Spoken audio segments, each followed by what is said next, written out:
Welcome back. Episode 2 of the Golden Blab.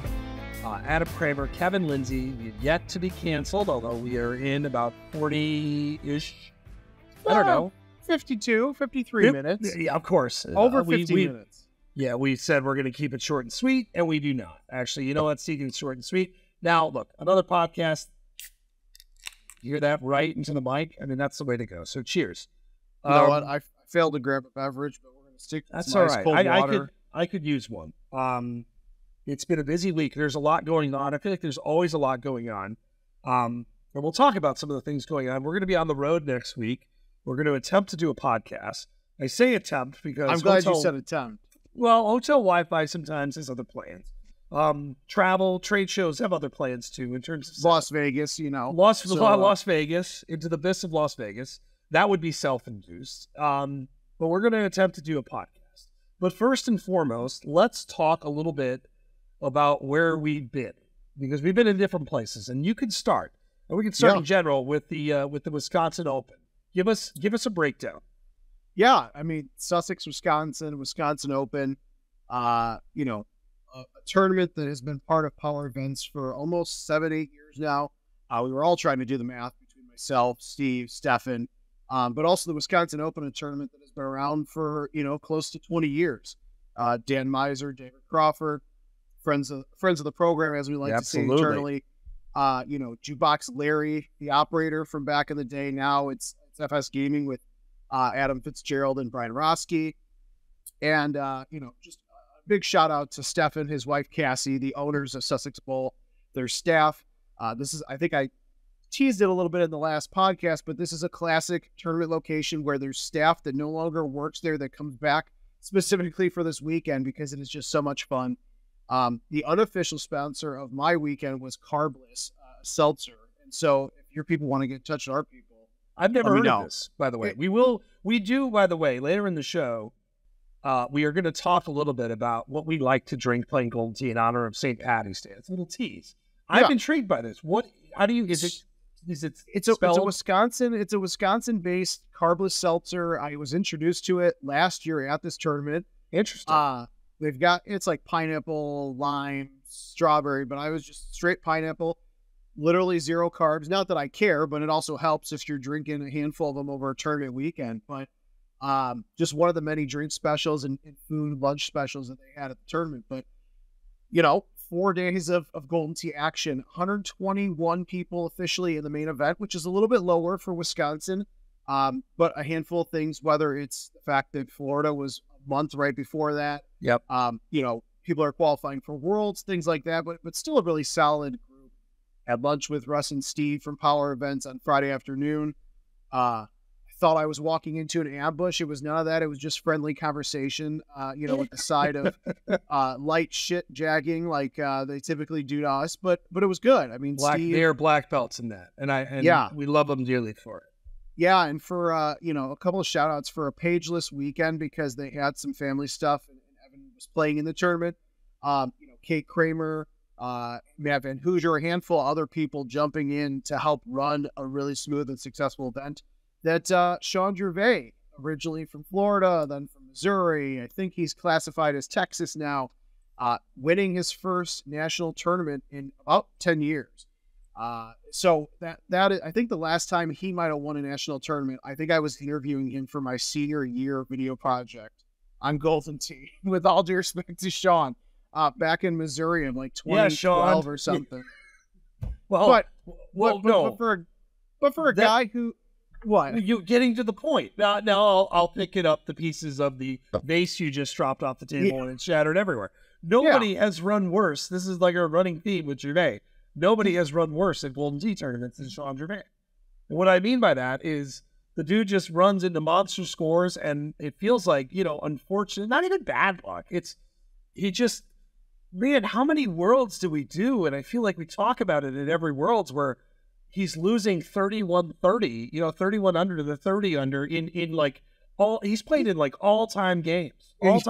Like and it goes for Power Events and all these events. The guy's got like crazy ability. I feel like part of it at least is, man, he's been so close. Yeah, and our friend Richard King from Golden Tea TV, who was I think finally recovering from his final hip surgery, so he will be back in action soon.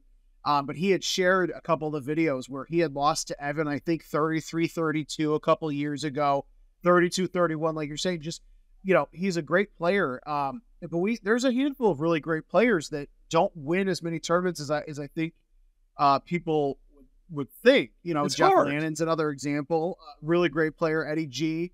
Eddie G, obviously, in the come up over the last couple of years as he's playing more, but well deserved by Sean. We give him a hard time, but he's a great guy. Does not drink, and so in honor of that and winning a tournament, he bought shots of Mountain Dew, which is absolutely fitting. Little infuriating, but in like a funny way. Good for the old bank account too, by the way. Good. Yes. No, I think that's what pissed people off more than the alcohol was, hey, come on, you just won this tournament with $11,000 plus in the prize pool. Paul Taylor taking second. Andy Haas, if you go on Golden Tee's Livewire website or social media, you'll see the happiest Andy Haas taking third place in a picture of all time. And then Brian Bernhardt, my good friend out of Alexis, our good friend, depending on the day and how he logs in on Facebook, taking fourth place. His first podium finish in a little while, but man, that they all played excellent. Yeah. Obviously, Andy Haas, two-time world champ, running through everybody. Paul Lunar was not. He was not in attendance because he was at a wedding in Houston. One of my funniest. I laughed too hard at this on Sunday. His girlfriend, Rachel, good friend of the program, great commentator with me on some of the streams. She posted on Golden Tee Fan the moment that the Purple Bracket stream started at 11 a.m. Central. They're hungover from this wedding. Probably got home at like 3 o'clock. Luna is dressed to the nines, standing in front of the TV that's streaming the tournament like he's a newsman, talking about the shots the players are hitting. And then I happened to catch the thread about a half an hour, 40 minutes after she posted it. And what really got me was I saw the comment as it was posted, and it was a picture of him still doing the same thing. And I said to Pete, she said, just send help.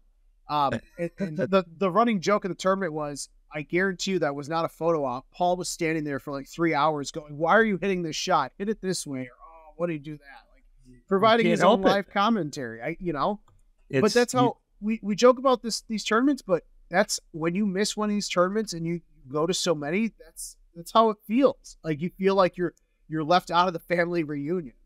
To tie a bow, I love, like Sean Gervais, has such a fun, unique playing style. I love watching Sean play because, and again, we're all kind of hitting the same types of shots. It just feels different with Sean. People have different, how hard they hit the track ball, how they manage their camera, how they're managing cuts. Sean has always been like one of my favorite people to watch. And he makes it look, he's emotionless, of course. Largely. That's how you have to be. You have to be. And throughout it all, like, never gets too down, even though he's running into some shit. So I'm happy. It's great. It's great to see. It's like a massive, and like also who he's beating. That's a big deal. That's awesome. It's great. It's a great venue. This time of year too is always very, I think, synonymous with Golden Tee to me. Like whether it was St. Louis in prior years or Wisconsin, and this Wisconsin, this venue, right, through all the different folks that have helped run it, has also been great. Used to be with March Madness, of course, which is coming up this week or next week. Although it really feels like it started with the conference championship. So yeah, that's just great to hear, and not surprising that it was just an awesome event.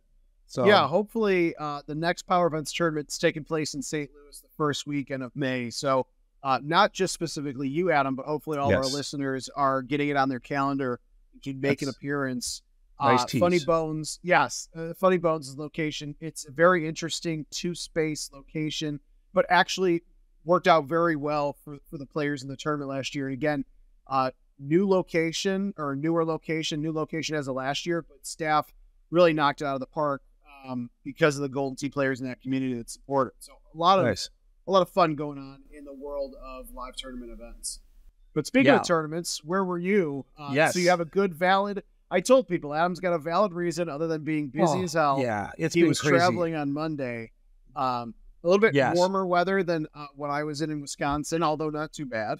Yeah, I was at the Players Championship, so throughout our conversations with the tour before we had a deal, and now that we have a deal, this has always been, it's like the PGA Tour Super Bowl, right? It's PGA Tour event. And now I had not seen like their new headquarters, which is connected basically to TPC Sawgrass, which is immaculate. So now the running joke of this thing is I don't think I've been there in 3 or 4 years because I've gotten COVID and missed this thing, I think 2 years in a row. So it like put me in bubble wrap and I can make it. So no, look, we were down there for a couple of days, talked with the tour, which is great, just to kind of check in on things and obviously look for some new opportunities too. Not to get like too specific, but like there's some stuff there that we want to enhance on both sides. It's very, very positive, very, very like it's all very good, and I think will be good for us, good for the game, etc. The other observation is like since I've been going to TPC Sawgrass, this was like the course has always been really nice. It's beautiful. This is by far, they've like taken it to another level this year. It's very interesting. Oh, really? Oh, dude, the rough was higher. Now they've gotten a lot of rain, and I was looking at the scoring. We're recording this on a Thursday. Look at the scoring. The greens are soft, and so the scoring is like outrageous. I know 17 is like the trademark hole, obviously the island green, and it is sort of infuriating how goddamn good. It's almost anticlimactic when you don't have a lot of wind. They're just knocking it to 10 feet. I mean, it's unbelievable. The tee shot on 18, so you can go check this out. Go play PGA Tour Golden Tee game. In Golden Tee, that tee shot is pretty easy. It's very easy. There's water on the left. There's trees on the right. That tee shot's completely unnerving. I saw guys missing way right. I saw today Rory got wet, I believe, and there's questions about drops and controversy. That tee shot is like my favorite, backing up to the clubhouse. It's actually one of my favorite shots in our game too, because the clubhouse is absolutely spectacular. So, no, it was a lot of fun. Love getting down there, love talking to the tour, and then just I'm reminded just how shitty I am at real golf watching these guys. I don't get out there a lot. I would say just wait until we get out there for the first time this year, and then you'll really feel great. Well, and we got to do this because one of the perks to do this is we do have passes to like every non-major event, right? As partners here, so we have to get out more and do this, just so I can be reminded how crappy I am at golf. But it was a good time. Sun 1, Adam 0, by the way. Got a little toasty.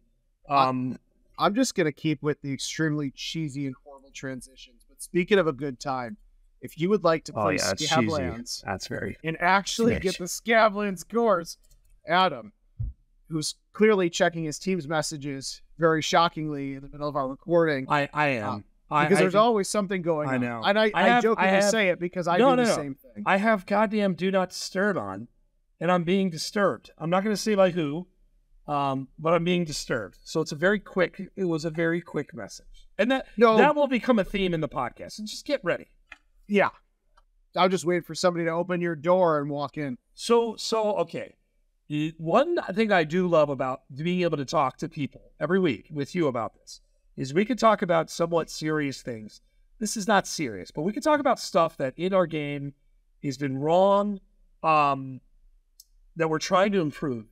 And one of the things was that people would be logging into a certain course and not be playing on that course. It's an infuriating bug. It has driven everybody crazy. Players are including not happy. Us. And us. And so the long and short of it is we've got to fix. Correct? Now, the timing of that is, well, hopefully by the time people are listening to this, I was just going to say, fix is out, by the way. But I'll say this, because you and I have been talking about it for weeks, and we've been testing internally for weeks. In game development in general, it's a fascinating thing. We've had series of things over the years, reboots with like a memory leak. Memory leaks are really, really hard to find. This wasn't that, but it was still weird. And so you're looking for a needle in a haystack sometimes. And what I think is really cool, though, is when you find that needle, which we found, how excited everybody gets, right? Yeah, and this isn't always the case, but with the Scablands bug, it was very quick. QA found it in production. Dev team, the programmers said, oh, shoot, there it is, and it's fixed. But, like, again, I internally, this is something that our QA department has agonized over and has tried to recreate. And with the help of others, by the way, this is where truly, when people are posting, hey, had this happen, you take all the information, you try and regurgitate it. The fact that we're able to do it, and we got some breadcrumbs actually from the tournament, just in being able to hear and engage more and more, it's a really good thing. But everybody was very happy here. People that don't normally get happy were very, very happy. It will be fixed, but it does speak to some of these things. I remember Mayfield 16 was the probably the one that will haunt, I think, everybody for the longest time, because it would only happen like every 10,000 games, maybe even less frequently than that. And you'd have an unplayable line no matter where you're hit. Now, if you have it happen, it's a TNT to a game. It was a gruesome bug. Every shot was unplayable, not just a tee shot. Yeah, it's a gruesome bug, and it's buried in code, and they were able to find it. It was like a eureka moment. And then, of course, to fix it, normally, at least in some instances, it's changing one line of code, right? Like game development is really hard. But I am happy. I know this has been something that has been pestering everybody. Maybe nobody more so than you. So the fact that you don't have to be pestered, or, on the front lines. There's something new to be pestered about, Oh, yeah, for sure. But at least this one, it will not be that version anymore. So that is very, very good news. Excited about that. I don't have a cheesy transition for the next topic, so I'll let you. No, this is actually, now this is fun stuff. Now we will have something, I'm sure, that comes up with what's going on. So we go from what we're fixing to what we're doing, and then where we're going to be. Red Sands is coming out on Monday. Now, we talked a little bit about it last week, and I'm going to ask you a little bit more about it. But it's a remastered course. Actually, you should do this, Mark, because I'll butcher this. You probably know exactly what year it's from, now that I'm putting you on the spot. But what year are we recreating? Tell us a little bit more, like high level, about Red Sands. Yeah, so Red Sands is a Golden Tee 97 course.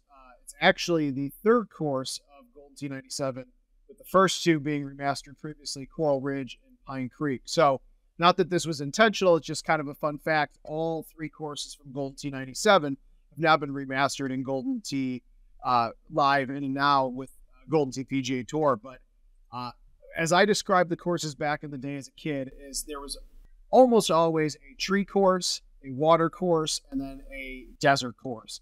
And so Red Sands is exactly that. It's deep red sand, hence the name. I know it's a big spoiler there. Way to go.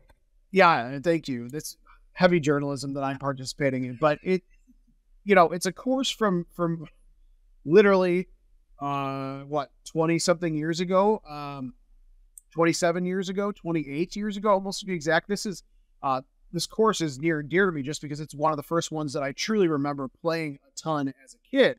And so when the conversation came up, hey, what courses should we look at to remaster?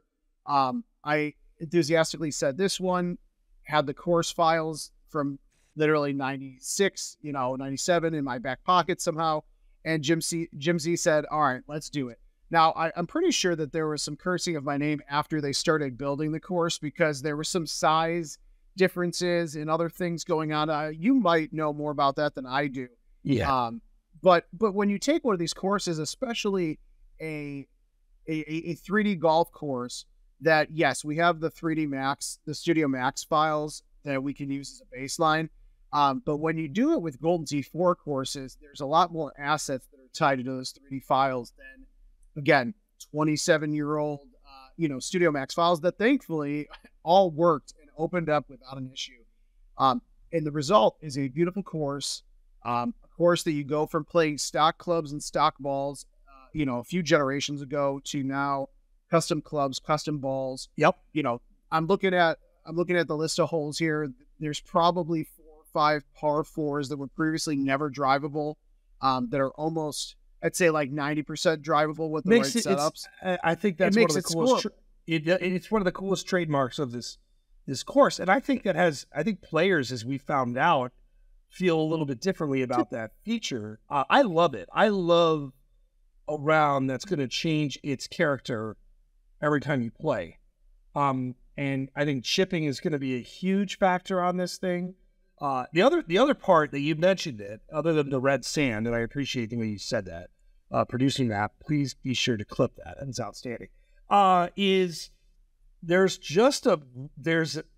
very flat, very, very flat, very open, but strategic tees. Like some of the courses we've redone, I don't necessarily look and feel like an old school course.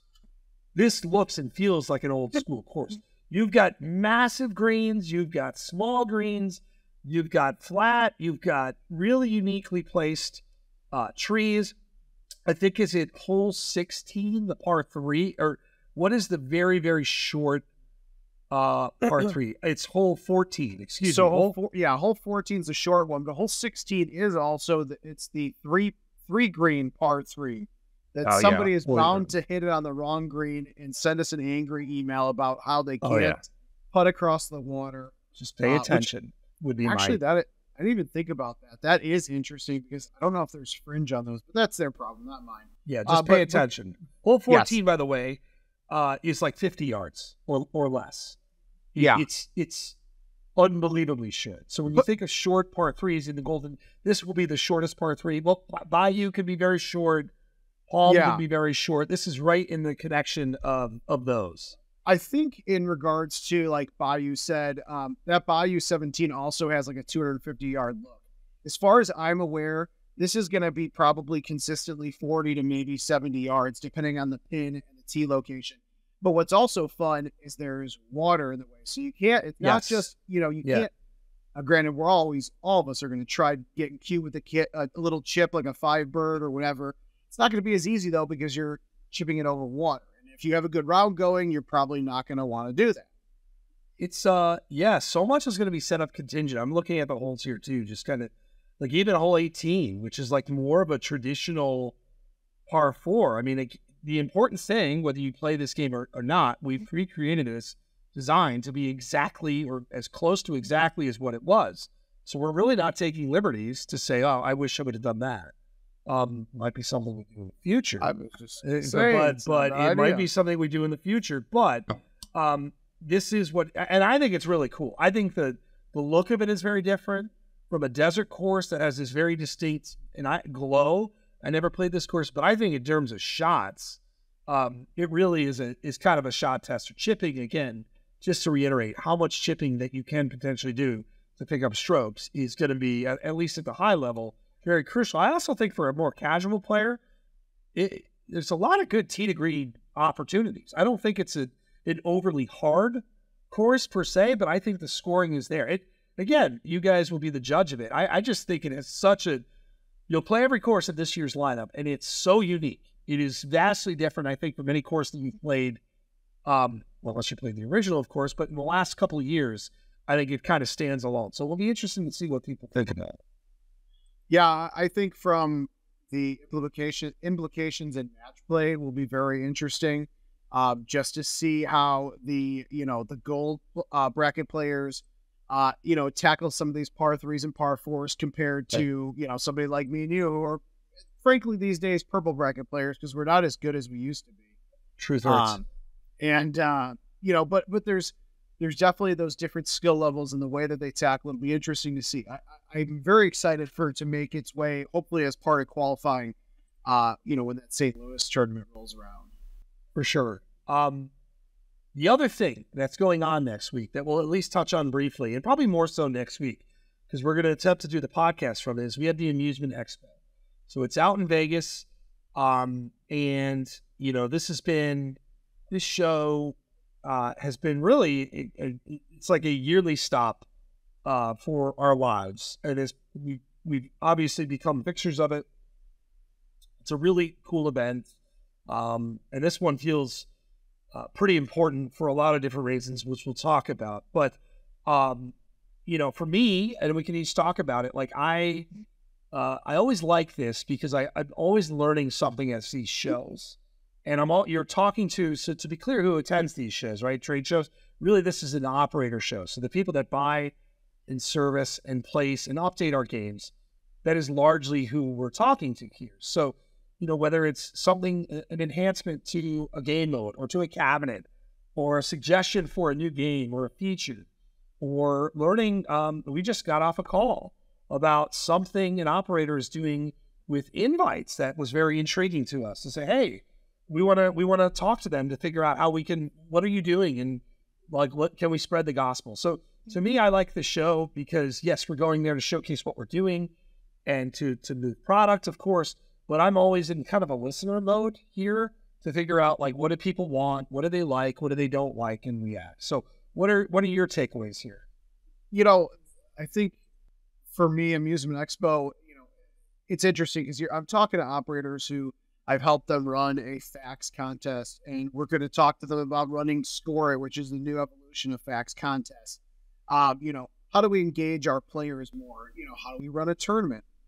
So to me, always having those conversations face to face means a lot more than just jumping on a call. And, there's even operators in our own neighborhood that end up traveling to Vegas just because it's Vegas and it's the Amusement Expo. The other thing to me, which is nobody probably remembers this except a few people that are still here when it happened, but the origins of the Amusement Expo is when the original Golden Tee came out in '89, so almost 35 years ago. So to me, that's always just it's like a fun fact that, again, not too many people know of, but like we as a company and as a brand for Golden Tee have a lot of history in this. And as many years as IT's been around, I'm pretty sure that we've done some variation of the Amusement Expo, whether it was AMOA or AAMA in years past. So there's a lot of history there. And so when you combine the two with, of course, Las Vegas, you're gone for, 4 or 5 days, but it's well worth it. And for us, this is probably one of our more exciting years because we have new products, just different conversations that are taking place that are really going to shape, the game and our amusement division for the next few years. I'd be remiss not to talk about our worlds that we did at this show in 2016. This was the return to Worlds, right? So let's harken back to a much different time. We weren't doing World Championships regularly. They cost a lot. They're a lot of work, but we weren't doing it, and this was our way to return it. So we brought the Worlds to the AMOA show floor. Now, even saying this out loud, by the way, sounds funny because it was such a different event. Now, you had all sorts of weirdness at this show, right? We had to like rope everybody off. We had players almost getting into fights because people didn't know what was going on. Operators were going up to games. This, by the way, wasn't something that happened a lot, but it did happen, and it was painfully awkward. Funny now, at the time, not great. And it was the whole moment was kind of, you think about these tournaments, and it was not the vibe of that. Like from an alcohol standpoint, and it was a bit, I don't know, not clumsy. This was a way back, right? This was a gateway drug. I was just going to say, it's the gateway to get us back. So I look at that moment and I'm like, I can't believe we actually did that logistically, A. And B, I'm happy because now we do it every year and it's obviously grown and we've gotten on at least closer to the strip. And, but it was weird, man. There's no doubt. We've tried different things. That was definitely one of them. As much as I love the last 7 years that I've spent on IT, I'm kind of glad that I started in 2017 and not 2016, because I could just imagine knowing what I know now when it comes to setting up these shows and ordering materials and all of that. Just I think that probably was for Scott Morrison and you and Don Pescioni and others who were setting this up.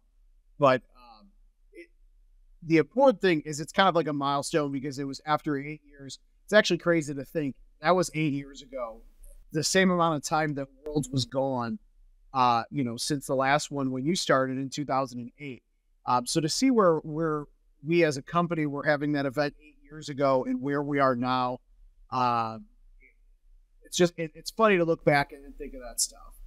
Yeah, it is. It's a long time. It was a long absence too, right? Like that in that sense, it's near and dear to me because you kind of realized, even in its weird, uptight form, that this thing was really important. You know what I mean? Like you really did start to realize just like how important this thing is to the game. And like, we also knew like, hey, we did this thing, right? And let's not do that again. But we did it, and now we're going to grow it, and we're going to get back, and we're going to figure out who we can partner with. And that's what I love about World. I mean, we're going to talk about Worlds a ton over time. We like taking swings at this, and that was a swing. But I just think about the show now, and like, I don't remember logistically how we did this, because tournaments take a long time. Like, there's a lot of stuff we had to do up front to even get this thing through. That thing was scary, right? If a Worlds event runs longer, okay, everybody stays longer. This, they'll turn off the damn lights, right? Yeah, like that's it. For sure. So it was definitely a spectacle. That's what it was. And because we're all about no bullshit here, just being transparent. Like, I want to give you credit, because I know that you, along with Don and Scott, were kind of like the people internally were really pushing to say, hey, like, Worlds has been gone for a long time. Power Events tournament was very successful. But that in its own, like, that should be a focus on its own, because that is so different than like the World. And so whether it was conversations with like Elaine or Richard or whoever, it was, you guys really helped push that. And I don't think that's as known as it should be, just because, these events mean a lot to us, as long and as painstaking and as crazy and logistically crazy as they may be.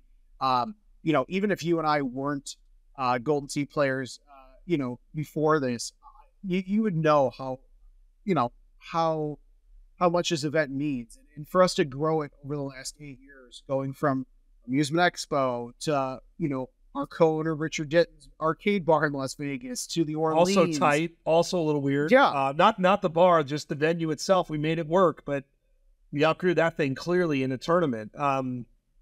No, I appreciate you saying that. Like, like, I can't imagine us having a year without one right now. And, like, that's where, like, you say, like, not having it that many years, like, it, like, it's a big part of what we do. I had to laugh because, God help, something happens, like a COVID or something, we don't, like another COVID or something happens and we don't have a World. God. Somebody's going to go back to this moment at 3:38 p.m. on March 14th, 2024. Flip it. Adam, you said it feels weird not to have a World. Where is it? But well, that's a good point, right? You go back, we're on like the 4-year anniversary of that, which is scary, of us like shutting down qualifying. And I remember in the moment, like, we turned off qualifying and people were not happy. We weren't happy. and then quickly, within like 5 days, it was like, oh shit, like, qualifying is sort of the least of the problems. Right? Well, I was just going to say, the rest of the world was shutting down. Yeah, exactly. World's qualifying, maybe not the biggest deal. But no, this event, like, AMOA, back to it, like, this is a really cool, meaningful event. This one is actually even more meaningful because it's our 35th anniversary. And so one of the funny things about this is we're bringing out some of our older product. And what's funny, what I can say to you, behind the curtain, you are absolutely shitting your pants that one of these cabinets is going to be destroyed in transit. Oh yeah, like that is a true. You are, and so am I.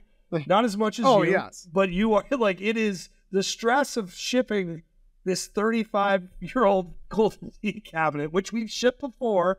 It was there at the 08 Worlds.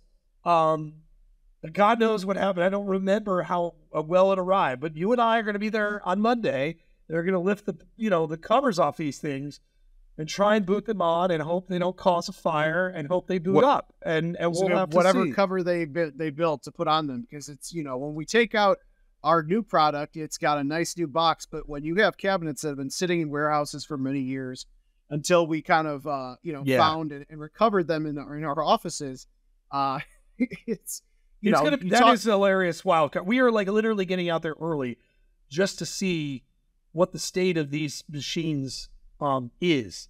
Yeah, so that 89 cabinet is, as far as I'm aware, is one of two. The other of which I think Elaine and or Richard may have somewhere, hopefully, because those original Golden Tee 89s came out as kits. There was no dedicated cabinet. It was just the cabinets we had built for the amusement trade show. So that one I care a little bit more about than the 3D golf or the 4.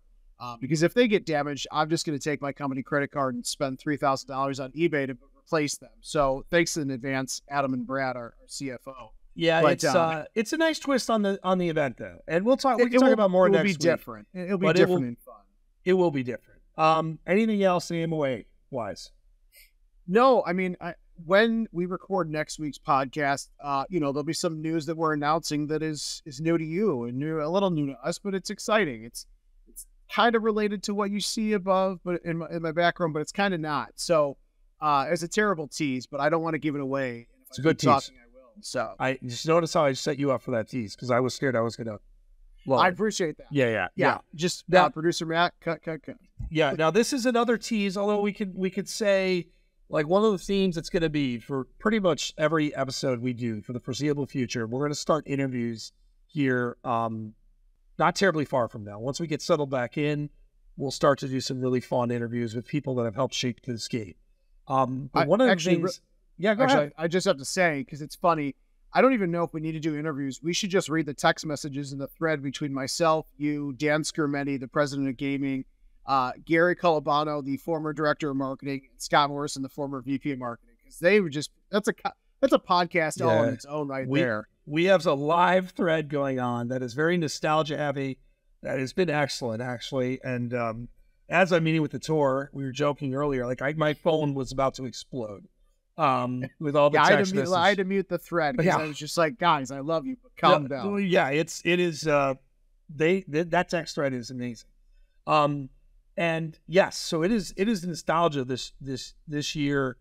And one of the things that we can announce that we are going to do is we are going to make a Golden Tee Hall of Fame. Now, look, this is not necessarily something super new. You mentioned Gary Colabano and the bomber jackets and things that we were doing to kind of honor people in the community years ago, which I thought was amazing. I love that. We love that. You and I love that. We've been talking about this for a while, and so we've been talking to Jim Zielinski. We've been talking to Larry Hodgson about ways to make this meaningful. And it's not just players, by the way. I think that's really important. It's not just like, hey, we're going to put, I'm not even going to name players, specific players, by the way, right? We're going to wait for that because Hall of Fames are controversial, always. So, but it's people within the community. Controversy creates cash, though. Well, in this instance, I think 35 years is a good excuse to really tap into like a lot of people that have made this possible. And we talk about interviewing people on the IT side. This is not an IT Hall of Fame, which is something we talked about actually in our call. This is about all the important people that have touched this game, that are with us, that might not be with us. So we really are building out the criteria, right? Like, I think that's actually in my court. I haven't done it. I apologize. And you've got a little busy. It's all right. It's really important, and it's coming together. We're talking about Worlds being a place where this could really launch, but we're not going to rush it. We want to make sure it gets right, but it will be this year. I can say that. Now we have to do it because I said that. It sounds like a great thing for us to do next week in Las Vegas over a few cold beverages. Yes, I agree. We could talk to some of the committee members and say, but like, no, I'm super excited about this. We have logos. We have all these things that actually brings it to life. Look, we have a lot of people. This is not going to be easy. That's the other thing is we've talked. Is you have so many people that have touched this game in so many meaningful ways. And I know that this is going to be a challenging thing to put together, which is why we want to kind of take our time to do it. So anything else on the Hall of Fame? No, like you said, it's really hard. Even just some of the preliminary names that we were talking about, I actually an idea just popped in my head that I need to write down before I forget in relation to it. And obviously you go into these things, you don't want to be controversial, but there's so many people between the operators and, location owners and players across the board, across 35 years that have really, really made a difference. And, like you said, this was something we've been talking about for a while. It's very special. This is the perfect, the 35th anniversary is the perfect reason to kick our asses or our own asses in gear and push it forward, make it as truly special as it really is. there's going to be a handful of announcements that we have coming up tied to our update, tied to our update, that we hope are like, you follow this game a long time. I think it'll really hopefully hit home. And if you haven't, hopefully it's a really good history lesson of where this game has come from, the iterations that it's caused and the people that made it possible. We're excited about that. Now, from something very, I think, touching, it's touching to us, to something not touching, which is St. Patty's Day in Golden Tee, which I guess is technically touching a beer, touching a drink. Yes, touching. Yeah, yes, that's it. That's all the touching that there is. And a cabinet and trackball. So St. Patty's Day hits different for me now because I'm old and burnt out, and my kids love it. My kids love St. Patty's Day, but me, I'm not much of a Guinness drinker myself.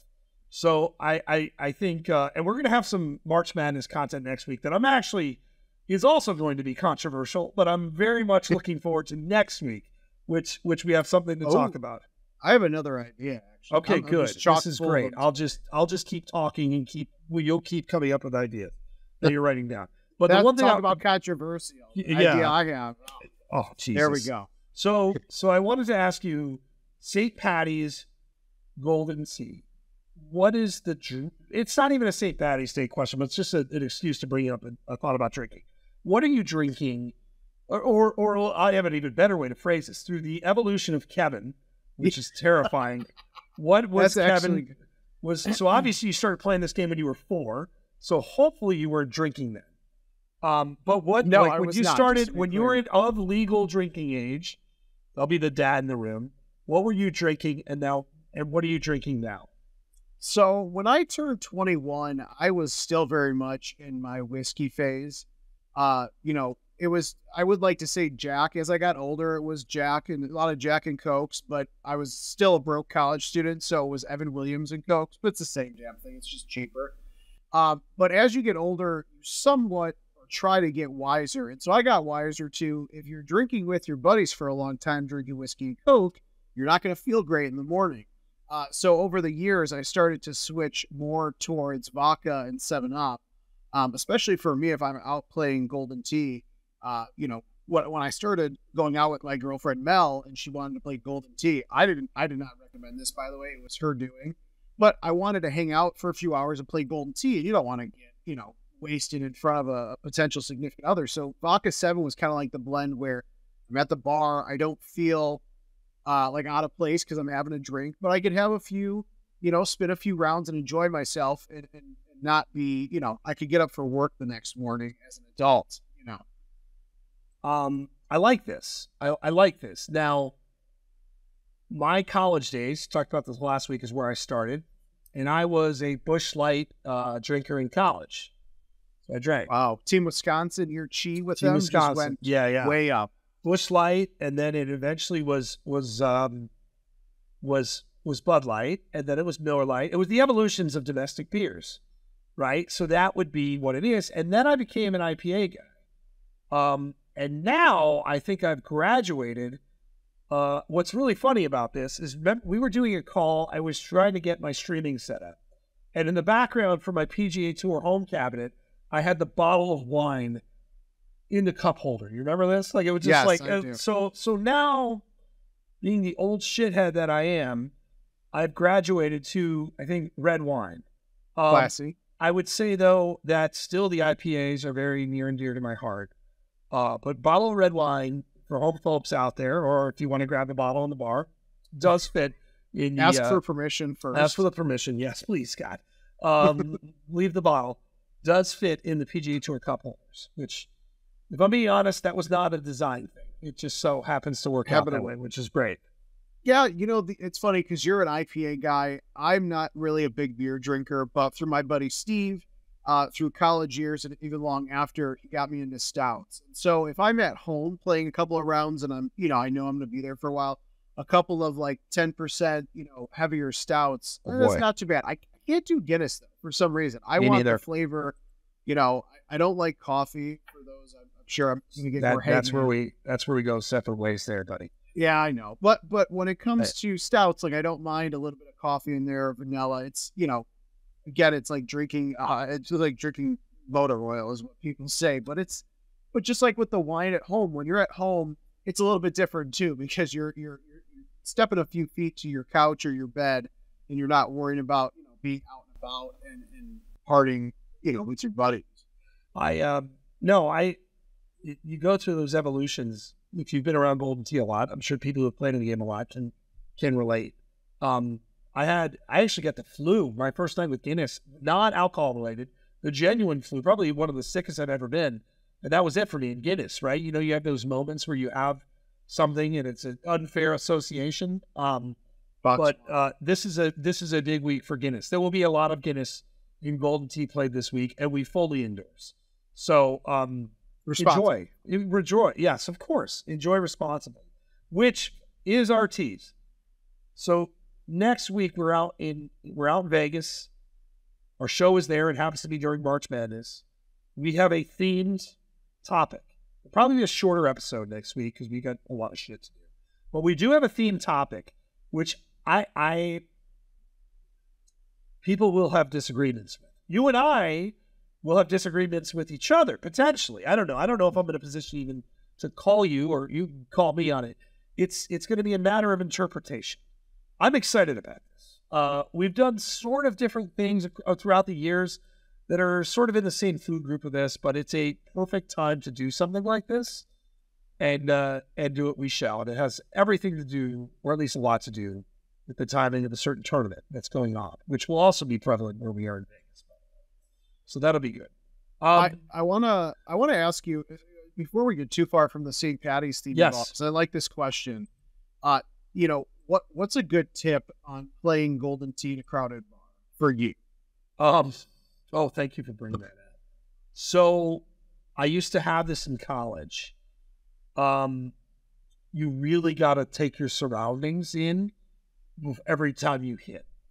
You got to see if somebody, that look back behind you, because it can be very annoying, right? It can be very, very annoying. So my thing was, when I used to go to bars in Ida Life, was I would always kind of do a once over, like left, right, right? Like you're crossing the street, except you also have to look behind you, because somebody bumping into you on a putt, like a 25-foot putt, that's rage, man.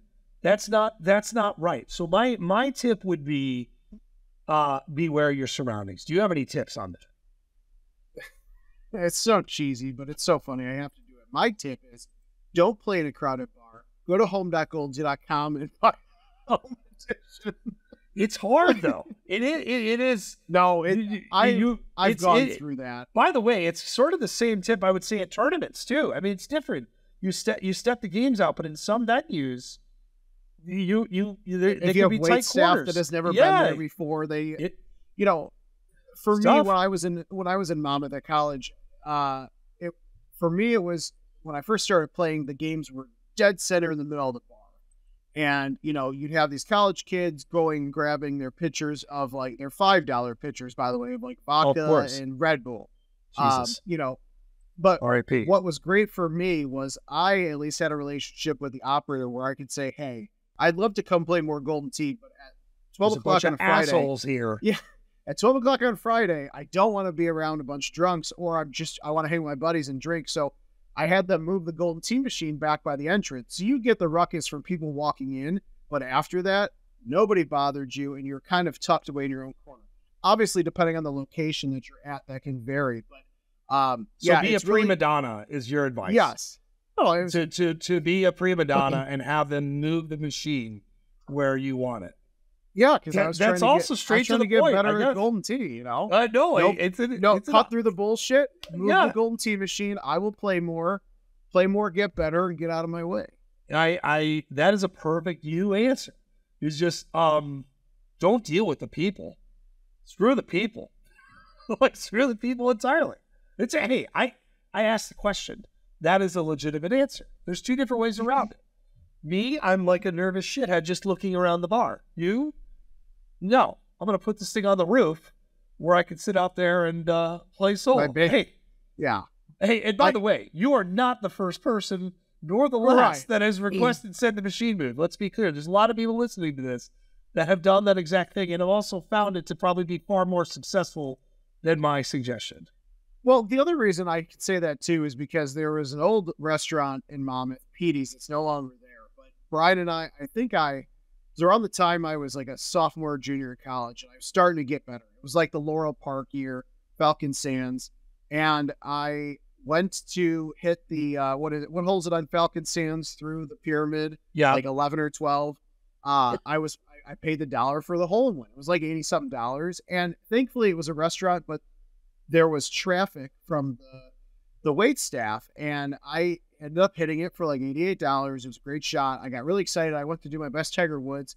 I turned to my left, and I went to do the fist bump in the air, and I almost punched a waitress in the face. Oh my God! So after that, I was like, you know what? I have to pay attention to my surroundings because I don't want to accidentally hit people, or I don't want to purposely hit somebody because they won't get out of my way while I'm trying to play golden tee at the bar.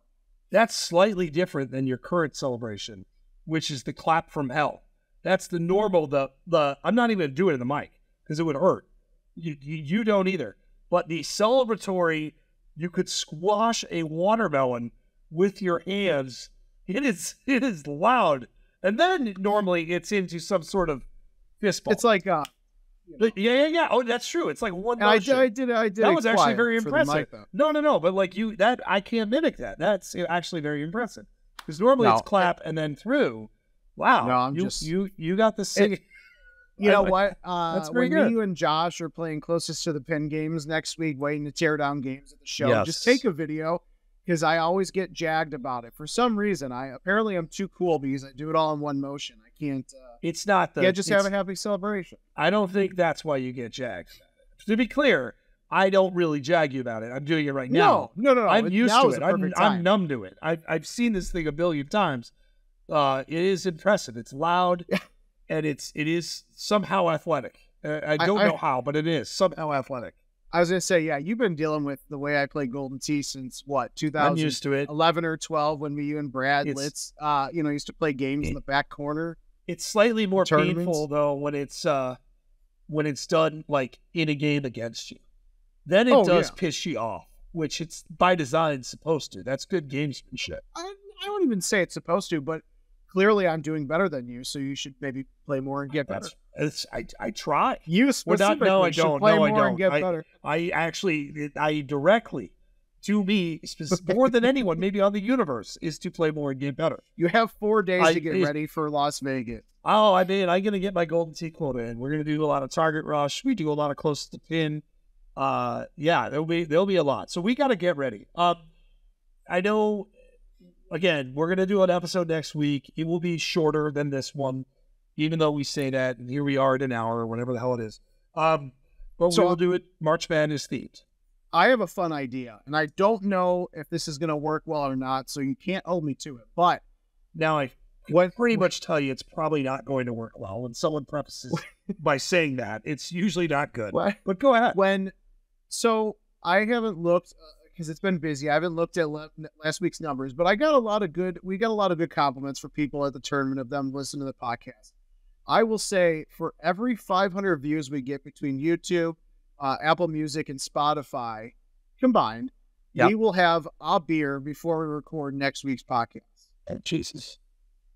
Well, I don't know what the views were. I don't know what the views were. So this could be a beer or it could be a problem. So yeah, you're right. That is a great idea and a terrible idea.